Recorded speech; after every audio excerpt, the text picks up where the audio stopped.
Su permiso, señor presidente, y con el permiso de esta asamblea voy a presentar, si me dan oportunidad, todas las reservas que presentamos en este solo momento. Son 8, espero tomarme el tiempo de no más de 1. ¿Sí? Pero bueno, son 8. ¿No?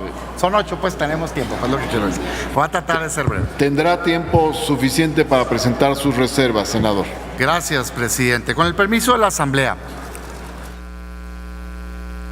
si uno analiza en este momento en el que están aprobando la reforma educativa que presentó Andrés Manuel López Obrador, la calidad actual de la educación en México, el resultado es terrible.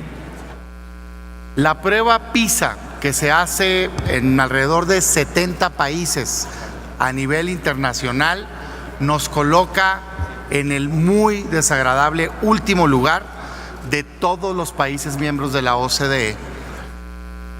Solo el 0.3% de los evaluados llegan al nivel alto, óptimo, ideal, en materia de ciencias, de matemáticas y de lecturas.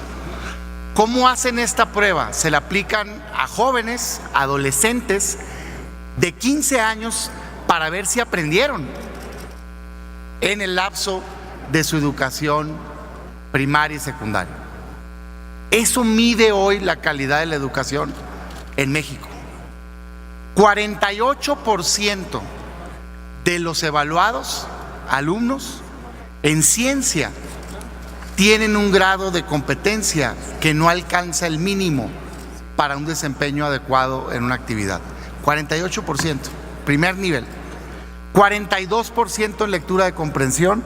57% de los evaluados en matemáticas no llegan a un nivel de competencia mínima, están en una competencia insuficiente.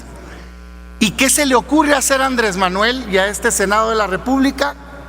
Una reforma que quita elementos en la calidad de la educación. Es verdaderamente increíble.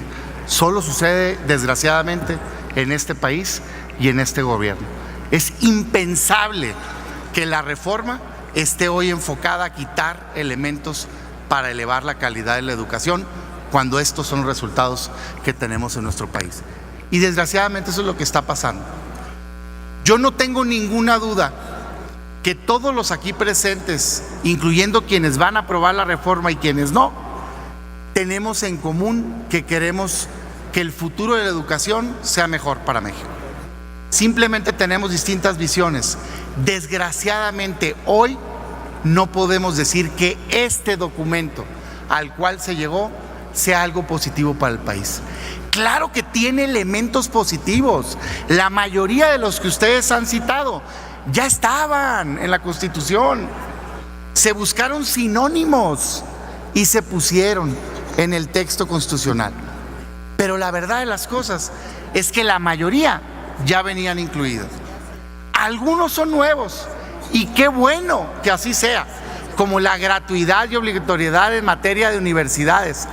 Pero desgraciadamente no va a ser más que un buen deseo, porque no se le acompaña de un solo peso de presupuesto, sino más que una mención genérica, como dicen todas las leyes prácticamente aprobadas, de que la Cámara de Diputados aprobará el recurso necesario para su implementación. Eso y nada, compañeros, perdón que se los diga, pero verdaderamente se traduce en lo mismo. Debió de haberse garantizado el recurso para esas áreas positivas que trae la reforma. ¿Qué tanto se celebra hoy por el presidente y por quienes están aprobando esta reforma? Que se quitan cosas. Fíjense nada más, lo positivo de esta reforma es que se le quitan cosas a un texto constitucional. Yo no vengo aquí y nadie del grupo parlamentario está defendiendo un texto ultranza. Todo es mejorable. Nadie está defendiendo una reforma. Por supuesto que hubiéramos podido avanzar, pero esta reforma desgraciadamente no avanza. ¿Y por qué decimos esto? vamos hablando de 4 temas en particular. El primer tema, y quizá el más preocupante, la politización de las plazas. El artículo 16 transitorio le abre la puerta a regresar al esquema donde el sindicato manejaba a contentillo las plazas. ¿Y por qué lo dice? O al menos hay una confusión. Porque dice textualmente que el artículo 123 constitucional B es el que va a regir en esta materia. ¿Y cuál es ese, compañeros? El que rige al Estado. ¿Y qué dice cuando te vas a la ley de la materia? Entre otras cosas, escalafón, entre otras cosas, el manejo discriminado de las plazas por parte del sindicato. Y muchos dicen, no se preocupen, porque viene un punto y seguido y después dice que la ley en la materia va a regular el ingreso y la promoción. Bueno, pues pareciera que se le dio por un lado gusto al sindicato para tenerlos tranquilos y por eso hoy no están aquí tomando las instalaciones, y por otro lado se puso otro párrafo que pueda calmar al otro sector que piensa distinto.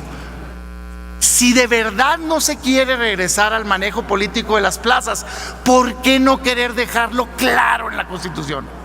Que diga textualmente que no existe una confusión y que quede claro que no va a haber un manejo discrecional por parte del sindicato. Se supone que coincidimos, al menos eso escucho yo en el discurso, y entonces ¿por qué permitir una redacción de esta naturaleza? Y se dice que ya se compuso, que porque se le puso que bajo la rectoría del Estado. Perdón, compañeros, pero eso ya estaba. No es cierto que de cuando aquí se rechazó al día de hoy ese sea el gran avance. Es el gran avance en ese transitorio, pero ya estaba en el artículo 3 constitucional, y eso no garantiza nada en absoluto, porque ¿a poco no tiene rectoría de todo el Ejecutivo del Estado? Sí, y de todas maneras les aplica esos artículos que le dan el poder a los sindicatos de hacer lo que quieran con las plazas. No es una garantía. Entonces, si tenemos la coincidencia, arreglémoslo y dejemos el debate y vayamos juntos a mejorar la calidad de la educación. 2, la evaluación. Se ha dicho mucho que es punitiva, que es para sancionar a los maestros, que es para dañarlos. Yo quiero decir aquí claramente que tendríamos que estar fuera de la realidad si eso es lo que quisiéramos obtener. No se puede tener educación de calidad sin tener a maestros apoyados con formación, con capacitación, sin darle las condiciones adecuadas. La educación necesita, por supuesto, el interés superior de los niños y adolescentes, pero también todo el apoyo para los maestros. Si hay duda de ello, porque creo que genuinamente muchos maestros sienten esa persecución, aun cuando la ley de servicio profesional docente dice que está prohibido correrlos, pero evidentemente hay duda de ello. Pongámoslo claro, compañeros, pongámoslo con todas sus letras. La evaluación es para la mejora continua de la educación. La evaluación es para tener un diagnóstico que permita fortalecer, capacitar, invertir en el maestro. Jamás se podrá lastimar los derechos laborales de los maestros. ¿Cuál es el problema de ponerlo así? ¿Por qué desaparecer algo que nos va a permitir conocer la realidad y poder invertir para mejorarla? Tercero, la autonomía del órgano autónomo. Se dice mucho y se dice bien que la reforma mejora el procedimiento para nombrar al organismo de evaluación educativa. Y es cierto, sí mejora esta reforma el procedimiento, porque solo lo va a hacer el Senado, porque ya no va a haber intervención, en este caso de propuesta del presidente. Sí, nada más que a cambio le quitan la autonomía al órgano. Y aquí nadie viene a defender al instituto actual. Se puede cambiar, puede ser el mismo órgano que ustedes están proponiendo, pero con autonomía. ¿Por qué con autonomía? Por un principio básico de objetividad. ¿Cómo va a evaluar el mismo encargado de impartir las clases? No hay objetividad en ello. Se compromete la independencia de las evaluaciones. Es sano que sea un organismo autónomo el que lo haga, corregido, mejorado, el que ustedes proponen, pero autónomo, no controlado por el presidente en turno. Y cuarto, el tiempo. Dice la reforma en su lado positivo que se va a invertir en programas para la alimentación. Dice la reforma en su lado positivo que se va a invertir en un programa para las normales. Dice la reforma en su lado positivo que se va a dar gratis la universidad.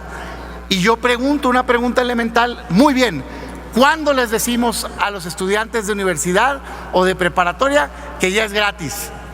Respuesta, no, quién sabe.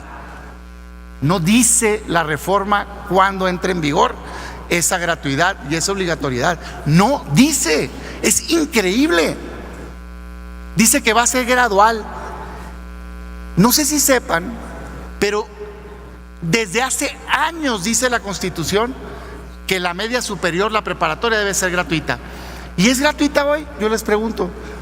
Van los alumnos al Cebatis, a los Covach, al Conalep y no pagan. Claro que pagan.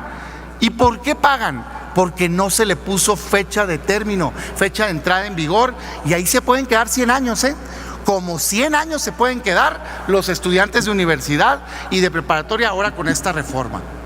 No se va a traducir en una realidad. Entonces, si todos queremos lo mismo, ¿por qué no hacemos las cosas bien? ¿Por qué no le ponemos, no que diputados van a ver si le ponen cuánto y acorde a la disponibilidad presupuestal y no sé qué tanta cosa? No, ¿cuándo? ¿Cuánto cuesta? ¿Cómo vamos a hacer el programa para hacerlo realidad? Eso es cumplirle a los mexicanos. Y esas son las propuestas que hoy traemos.